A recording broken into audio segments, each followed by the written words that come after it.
noite, sábado, né? Porque normalmente a live é sexta-feira, mas sexta-feira a gente não ia conseguir fazer essa live especial hoje. Boa noite, Natalina! O áudio está bom? Como é que estamos o áudio? Hoje temos convidados ilustres, nós temos aqui uma bancada do Jornal da Noite. Eu tenho hoje o meu banner, gente. Vocês não estão entendendo. Eu vou fazer aqui só alguns disclaimers muito rápido, né? Se você acabou de cair de paraquedas aqui e ainda não segue aqui o canal, segue o canal, não te custa nada. E também, deixa seu like, porque se você deixar o seu like, é uma forma que você tem para conversar, não só com a gente, mas também para conversar com a plataforma. Toda vez que você fala para a plataforma que tá ok, que você gosta desse conteúdo, é uma forma de que a plataforma entrega esse conteúdo para mais pessoas. E, gente, fazer material científico com um estudo dá muito trabalho. E normalmente esse tipo de material ele não é entregue facilmente. E como a gente, né, os divulgadores científicos, as pessoas que labutam aqui para trazer informação idônea, normalmente não ganha chongas com isso, a gente depende dessa movimentação das pessoas compartilhando, comentando, deixando seu like, seguindo aqui. Então, já vai deixando um coraçãozinho, vai dizendo de onde você está aí. E eu não vou fazer aqui muitos disclaimers, não, porque hoje a gente tem muito assunto para falar, temos convidados especiais e canais grandes, gigantescos, como o Cazé, estava tentando lembrar. O Cazé é um canal gigantesco e ele precisa de apoiadores. Ele sempre fala, gente, dá aqui a sua moral, dá uma ajudinha. Então, se um canal gigantesco como o Cazé, ele precisa de apoiadores, imagina o canal da pessoa que vos fala, que não monetiza em lugar nenhum. Então, se você quiser ajudar, se você puder, se tiver aquele dinheirinho extra que você possa simplesmente fazer assim, Gleice, eu tenho aqui R$2 que eu vou te doar para te ajudar, né? Todo o esforço que você faz aí, toda a gambiarra, todos os estudos, toda queimação de mufa, todos os processos, sim. A pessoa que vos fala, ela é processada. São ossos do ofício. Fazer, né, divulgação científica é mexer em muita gente grande que ganha muito dinheiro propagando desinformação. Então, a gente precisa de apoio. Então, todo apoio é muito bem-vindo. Como é que você faz? Tanto pela chave Pix como pela chave PayPal, é o mesmo código, é a mesma chave que é o meu e-mail, que é o gleicejorge@gmail.com, que está rodando aqui embaixo. Pela chave Pix, 100% do valor que você vai, né, ajudar, doar, dar o apoio, né, dar aquela ajudinha, 100% do valor vai para a pessoa que vos fala. Porém, se você não estiver no Brasil, se você não tiver conta no Brasil, tem a opção do PayPal. Eu pago ali um valor da correção monetária, né, porque vem em outra moeda, mas toda ajuda é muito bem-vinda. Então, não te custa nada, né, se estiver podendo, me ajuda muito. Aí fala, Gleice, olha, esse mês não dá. Como é que eu faço para poder ajudar sem que eu possa, assim, esse mês mexer no meu orçamento? Não está dando. Aqui embaixo vai ter uma opção chamada hypar. Essa forma de você hypar, você não gasta nada. Então, para todo mundo. Então, se você quiser, clica aqui embaixo, quando estiver em live, vai aparecer aqui embaixo hypar. Arrasta para o lado, tem hypar. Hypa os meus vídeos, porque isso ajuda muito. E comentar, deixar seu like, dizer algumas coisas. Tem aqui, Natalina já dizendo um salve aqui. Boa noite, lindona. O áudio está ótimo. Rachel! Também aqui dando um salve. Então, comenta aqui. Por enquanto, a gente vai fazer uma live. Essa live vai ficar bem extensa. A gente vai tentar fazê-la bem enxutinha. Mas a gente tem muito assunto, né? E para começar os assuntos... Vitor, primeiramente, liga o seu áudio. E eu vou chamar você aqui para a tela. Seja bem-vindo, Vitor. Boa noite, Vitor. Olá, vamos dizendo boa noite para o Vitor. Boa noite, pessoal.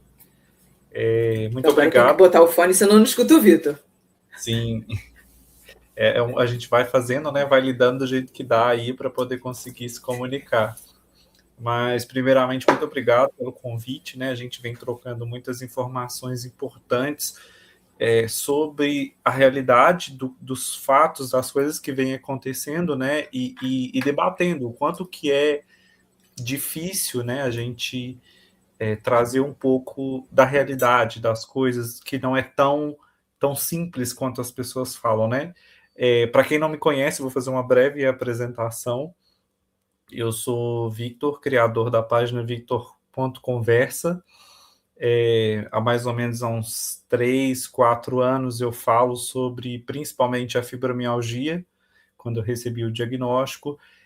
Sou um ativista pelos direitos das pessoas com deficiência e também dos direitos das pessoas com fibromialgia, uma condição que eu também tenho, e faço questão de divulgar há um tempo o que vem acontecendo e a gente debatendo para poder lutar juntos e conseguir ter acesso a um tratamento adequado, a direitos, e sempre pautado com esse mesmo pensamento da Gleice, né, que é tentar trazer a verdade, né, dos fatos e sempre buscando ali uma base jurídica consistente, uma base científica consistente, para que a gente não sensacionalize temas tão importantes, né?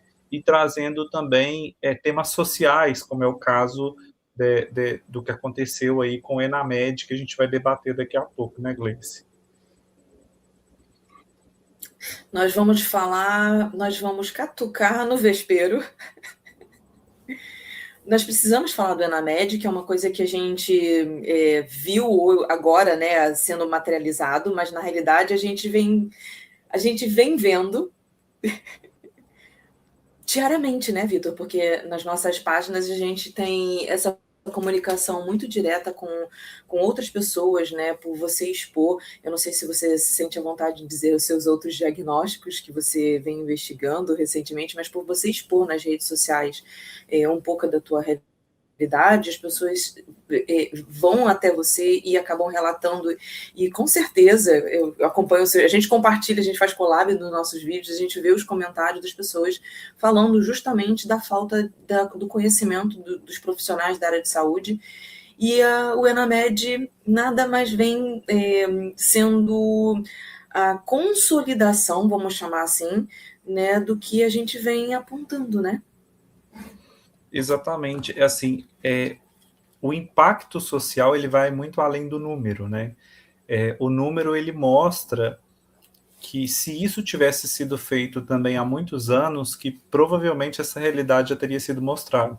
E quando a gente fala que enquanto paciente a gente sabe, a gente vive isso nessa realidade, a gente traz assim muitos acontecimentos práticos, né? Assim, sendo bem prático desses acontecimentos, que são sentar na frente às vezes de um médico e eles digitarem no computador para poder saber o que vai prescrever, o tempo de demora ali de um diagnóstico, e isso tudo, né, para a gente que tem condições crônicas, o momento inicial ele não traz nenhum risco de vida, talvez de imediato, mas algo que é crônico, a partir do momento que ele vai sendo postergado e vai sendo ignorado ou negligenciado, ele pode sim se tornar um risco vital. E essa é a nossa preocupação enquanto paciente, é por isso que a gente traz, né, essa fala de que isso era uma coisa que a gente já sabia, que a gente já vivia na prática,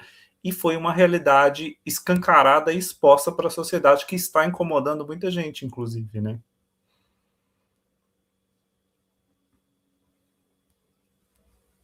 Muita gente, e não só isso, né? Para quem não sabe, o Conselho de Medicina estava querendo silenciar, não queria que postassem sobre, então provavelmente nos outros anos conseguiu se abafar, né? E dessa vez, né, não conseguiu abafar, é um dado público, não pode ser escondido, é uma coisa que é justamente para poder mostrar o que está acontecendo, né? Se a gente não tem controle sobre o que está acontecendo, tudo fica descontrolado. E eu quero deixar assim, aqui uma ressalva, que tudo aquilo que a gente vai falar hoje, aqui, trazendo aqui, na realidade, é o que acaba acontecendo sempre, né, em todos os meus vídeos. A gente não, por máximo que a gente vai manifestar aqui, assim, ó, às vezes um fervor emocionado, né, porque afinal de contas a gente fala não só como divulgadores científicos, né, mas a gente fala como paciente, porque a gente sente isso na pele. Então, mesmo sendo acalorado, e às vezes eu pistolo muito, porque eu pistolo muito mesmo, quem está habituado vê que eu... Né? O Vitor até, fazendo aqui um exclaim, o Vitor até mandou, a gente conversa muito, mandou uma mensagem, falei, Vitor, eu estou aqui, Gleice, eu não queria te estressar, não faz mal, me estresse. Mas a gente vai trazer sempre as coisas com muita base. A gente não está querendo ofender ninguém, a gente não vai ofender as pessoas, a gente não está aqui atacando pessoas, mas sim as informações passadas e questionando, né? Mais do que tudo, né, Vitor? Questionando o porquê disso tudo e, acima de tudo, né, as pessoas estão esquecendo da ponta final, que somos nós, os pacientes. Sim, exatamente. Eu acho que assim, o que a gente está tentando trazer e a importância de falar sobre isso é porque nós, enquanto paciente, muitas vezes nós temos a dificuldade de manifestar o que de fato está acontecendo com a gente. Então, a partir do momento que você começa a reclamar, a não saber se comunicar, principalmente eu que tenho outras condições de não saber explicar de fato o que está acontecendo, você se torna um chato, e o chato vai sendo ignorado, vai sendo isolado e vai sendo anulado, e esse é o problema.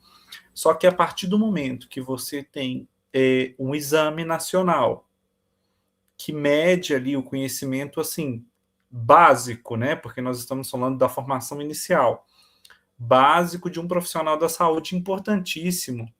E você vê que nós temos ali, daqui a pouco a gente vai falar dos números, nós temos 13 mil profissionais que não foram considerados aptos. Isso é muito preocupante.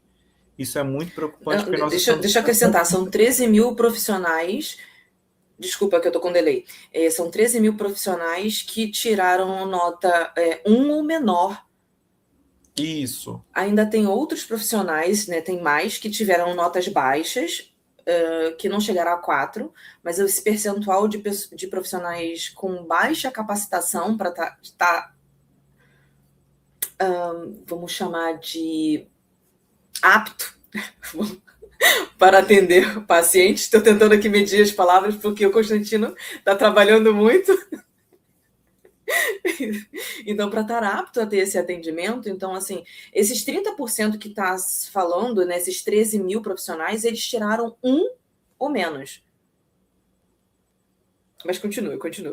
Sim, e assim, a grande reflexão, né, que a gente tentou trazer, que a gente está tentando trazer quando a gente conversou sobre o assunto, é que, assim, existe uma consequência muito grande desse desconhecimento, né, médico, que aí quem sofre na pele, a consequência é o paciente. Então, assim, muitas vezes um diagnóstico que poderia sair ali em um tempo menor, ele acaba saindo em mais tempo. E não só isso, assim, existe eu até anotei aqui, existe hoje uma normativa do SUS, uma lei que fala do atendimento humanizado, e aí a gente não tem essa escuta, essa capacidade de ouvir, e eu já vou chegar, e já vou usar isso para vocês entenderem o motivo do porquê que eu estou falando isso. E muitas vezes o paciente não consegue ter uma troca ali com o profissional da saúde, e hoje, né, tem uma lei, que é a Lei 15.126 de 2025, que ela estabelece a atenção humanizada como princípio no âmbito do SUS. É o inciso 16 da lei. E por que eu estou falando isso? Principalmente no nosso caso da fibromialgia, por exemplo, muitos médicos, aí a Gleice depois ela vai poder complementar com um pouco mais de conhecimento técnico nisso, porque ela é fisioterapeuta. muitos médicos ou muitos profissionais falam, vocês têm que praticar atividade física. E por muito tempo, né, por eu ter essa confiança e esse respeito pelos profissionais, eu sempre acreditei que fosse realmente, sim, simplesmente isso, né? Então eu vou lá e vou fazer. Só que eu cheguei a um momento de um histórico de muitos anos, em que eu comecei a perceber que eu fazia tudo o que me pedia, mas eu não melhorava. Inclusive, em algumas situações eu estava piorando. Então, eu comecei a ver que existia ali uma lacuna, um buraco muito grande. Então, por que eu estou fazendo o que estão me mandando fazer e eu falo que as coisas não estão funcionando como deveria e eles continuam Algo de mandando errado não tá certo, né? isso e continua culpando a gente, né? Falando assim, não, mas você não está fazendo como deveria, você tem que se esforçar mais, até que o meu primeiro diagnóstico, né, que foi o da fibromialgia, que foi em 2020, então assim, eu levei isso muito a sério. Nós estamos em 2026. Hoje eu descobri que eu tenho intolerância a determinados movimentos, eu tenho outras síndromes também, eu tenho intolerância a determinados movimentos e que fazer determinados movimentos é muito mais perigoso do que do que algo que vai melhorar a minha condição. Então, os números que saíram, eles refletem essa realidade, não só uma realidade da questão da falta de conhecimento, mas muitas vezes a falta da ética médica e a falta Falta de do tudo. atendimento Falta de tudo, falta de tudo. humanizado que, assim, custa ouvir o que o paciente está falando. Assim, nós não... A inteligência artificial, ela chegou agora, lembrando muito desse assunto, ela chegou agora para ajudar muito, e eu acho que vai ser um instrumento muito utilizado na medicina, nem era uma coisa que a gente ia debater, mas é porque me veio agora isso, mas assim, nós continuamos sendo humanos, então a medicina, a área da saúde, ela tem que seguir para tratar pessoas e não números. Não é um status social você ser um médico, é você cuidar de vidas, é você cuidar de humanos. E não adianta você ter um corpo que funciona, mas que não funciona como deveria. E aí você está fazendo tudo para funcionar da forma como deveria, mas, ao contrário disso, você está sendo culpabilizado por uma falta. Fazer tudo. Desculpa interromper, mas fazer tudo aquilo que supostamente deveria ser feito e as pessoas acreditam, né? Porque afinal de contas é um médico que está ali, né? Afinal de contas é um médico que deveria saber, né? Aquele ser de conhecimento, né? E aí você vê que na realidade não, você vê, não, perdão. As pessoas acreditam que na realidade a culpa é delas. E muitas vezes acontece o gaslighting também, né? Eles fazem. E assim, existe um respeito muito grande pelos profissionais da área da saúde que eu também acredito que tenha que existir. Mas precisa ser uma via de mão dupla, né? Eles são uma autoridade na área da saúde, a gente sabe disso, isso há muitos anos. Só que começaram a aparecer pontos questionáveis à medida que as pessoas começaram a ter um pouco mais de acesso à informação e começaram a fazer perguntas mais estratégicas e elaboradas, e aí a gente viu que as coisas não são bem assim como deveria, né? Então, é por isso que a gente está trazendo a questão desse exame, que é algo que demonstra isso, né? Assim, muitas vezes Quantifica. isso, questionamentos básicos, eles não respondem e falam, é porque você não está fazendo direito, fazendo o tratamento direito. E aí, o problema ele acontece até mesmo entre profissionais, um anulando a avaliação do outro, o diagnóstico do outro, ao invés de tentar entender e complementar ou revisar aquilo no sentido de ajudar. Eu vou chegar nesse ponto e o assunto, né, que a gente que a gente vai abordar, eu sempre tiro, tá? Porque eu estou escutando a minha voz duplamente, então o meu raciocínio já está lento, então só quando o Vitor estiver falando que eu vou botar o fone para poder conseguir concentrar. O que acontece, Vitor? Eu vou começar a falar sobre a questão, né, da atividade física, é uma das coisas que eu brigo muito há muito tempo, bem antes da fibromialgia, bem antes de eu cair na divulgação científica, né, de cabeça, que as pessoas precisam entender, porque não é porque o profissional ele é médico que ele vai ter a expertise, a capacitação e a capacidade de entender de uma outra área que não é a área dele. Então, assim, o que deveria ser correto sempre é, assim, o profissional médico identificar, né, que aquela pessoa ela precisa de um acompanhamento de reabilitação físico-motora, de falar para o paciente, dizer, olha, você precisa procurar um fisioterapeuta, fazer uma avaliação físico-funcional, ele vai adequar os exercícios de acordo com a sua patologia, ele vai verificar quais são as outras patologias agregadas, porque é isso que o fisioterapeuta faz, quer dizer, deixa eu fazer uma correção, é isso que um bom fisioterapeuta capacitado, qualificado, baseado em práticas de evidências científicas fazem, né, e aí entra aquela outra lacuna, temos muitos de tudo e, na realidade, poucos de bom. Eu espero que entendam a colocação sem ganhar outro processo.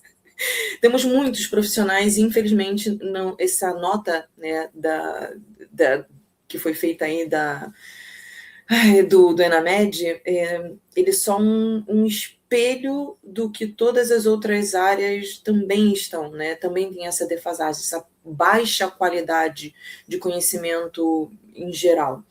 Nós temos poucos bons profissionais médicos, nós temos pouca capacitação, e a gente não vou nem entrar aqui no mérito da capacitação sobre a fibromialgia, que a gente vai falar um pouquinho mais lá para frente, né?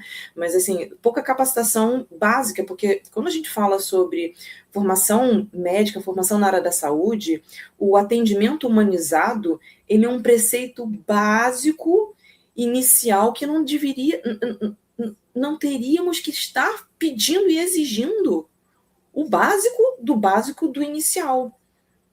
E você, Vitor, trouxe uma questão da questão do ego.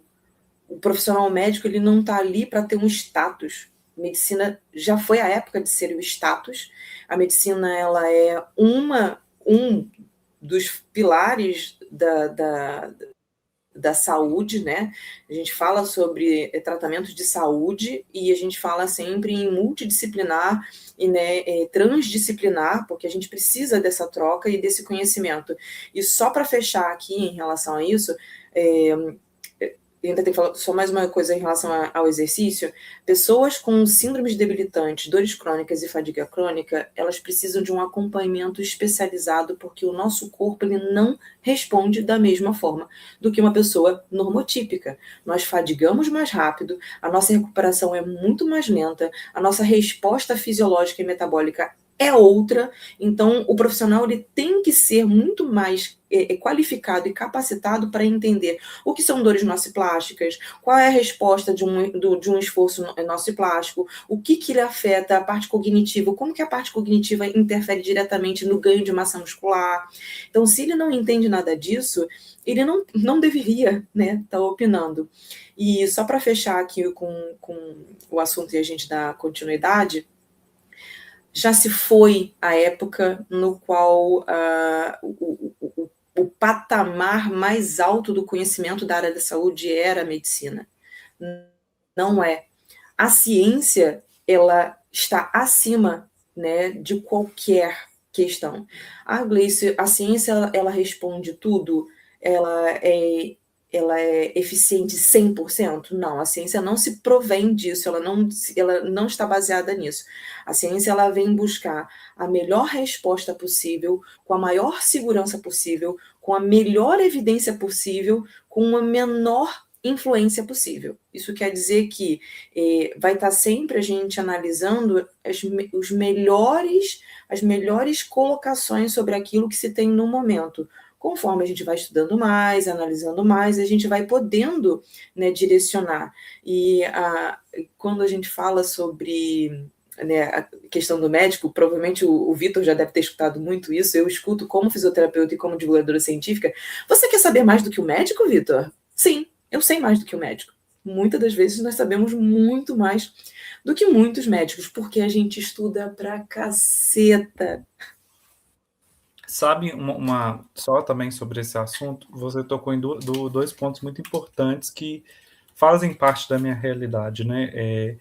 Eu tenho um caso muito complexo, ainda cada dia que passa eu vou descobrindo uma coisa diferente, mas nesses anos todos de tratamento eu tive um médico que virou para mim e falou: Vitor, eu reconheço que eu não consigo cuidar do seu caso, e eu acho que eu vou ter que te direcionar para um outro profissional. E aí, eu também tinha uma concepção de que era sempre o médico que ia resolver as minhas questões, até eu entender o que estava acontecendo comigo. Em que sentido? Que aí entra um pouco mais da parte da fisioterapia e de outras áreas, que entra, depois a gente vai falar sobre essa questão da multidisciplinaridade, né? Que muitas vezes a parte do funcionamento, da funcionalidade, do como o corpo funciona, como o corpo precisa funcionar, não é o médico que vai responder, não é esse profissional que vai dizer como que o meu corpo deve ou não funcionar. Então, quando eu comecei a entender isso e eu comecei a encontrar respostas com profissionais que estavam atentos ao meu caso, hoje eu faço isso, eu posso falar publicamente, porque para mim é um agradecimento muito grande. Eu faço tratamento pelo Hospital das Clínicas da UFMG, e lá sim eu encontrei médicos humanizados que estão olhando o meu caso, e aí não só os médicos, mas eu falo assim, eles chegaram numa conclusão, em um entendimento que o meu corpo funciona, mas ele não está funcionando como ele deveria, ele está compensando uma coisa na outra. Então, a perda de funcionalidade, ela é constatada, ela foi constatada. Agora, o que eles estão tentando fazer, junto com outras equipes, que eu acho que é isso que é o ponto-chave do que a gente trouxe, essa questão social do ENAMED e tudo, é como que esse trabalho multidisciplinar vai chegar um momento em que a saúde do paciente vai ser mais importante do que o ego do status social, de você saber falar assim, olha, agora eu consegui te ajudar até onde eu conseguia, agora eu estou te passando para outro profissional, que é ele que vai tratar da sua funcionalidade, é ele que vai me dizer qual tipo de exercício que você consegue fazer, ou qual tipo de fisioterapia que você tem que fazer, e a gente vai tentar adaptar esse tratamento para a sua realidade. E só que assim, no dia a dia, ninguém ouve nada. É só você tem que fazer isso, eu estou te dando aqui uma canetada, você vai fazer isso e isso vai resolver sua vida. Se isso não resolver sua vida, isso é problema seu, porque é você que não fez as coisas direito. Só que não é assim que funciona. Nós somos pessoas, nós não somos robôs. Então eu quis trazer esses dois pontos porque reforça e corrobora o que a gente falou e o que você comentou também. Mesmo que fôssemos robôs, eles normalmente não funcionam tão perfeitamente, né? Então, se até os robôs, se até as máquinas não funcionam da mesma forma, mas eu costumo dizer assim, eu até falo pro grupo das Fiber Friends, para quem não sabe, eu tenho um grupo direcionado, eu já falei pro Vitor, ele está muito convidado a fazer parte desse grupo, com muito carinho. Eu já falei lá muitas das vezes, se até o computador, na hora de ligar, ele tem um tempo de ligar, de processar, de ligar cada, né? Ele tem o seu tempo. Se o computador, que é uma máquina, tem o seu tempo, e ele deu, a bateria dele foi consumida, ele deu o horário dele, ele desliga. Se a máquina faz isso, por que a gente não? E aí é aí que entra a funcionalidade. É aí que entra a funcionalidade. Por exemplo, eu fui muito questionado e criticado pelos médicos falando da minha higiene do sono, que é extremamente importante para quem tem fibromialgia. Eu segui todos os passos. 5 anos após o meu diagnóstico de fibromialgia, eu descobri que eu tenho apneia do sono grave, que potencializa as minhas dores crônicas. Um ano depois de ter recebido esse diagnóstico, agora eu estou descobrindo que eu ainda tenho um excesso de CO2 no sangue. Então, isso está comprometido. Então, assim, não é só mandar fazer e falar, você fez, você tem que fazer. Não. O que está comprometendo essa funcionalidade?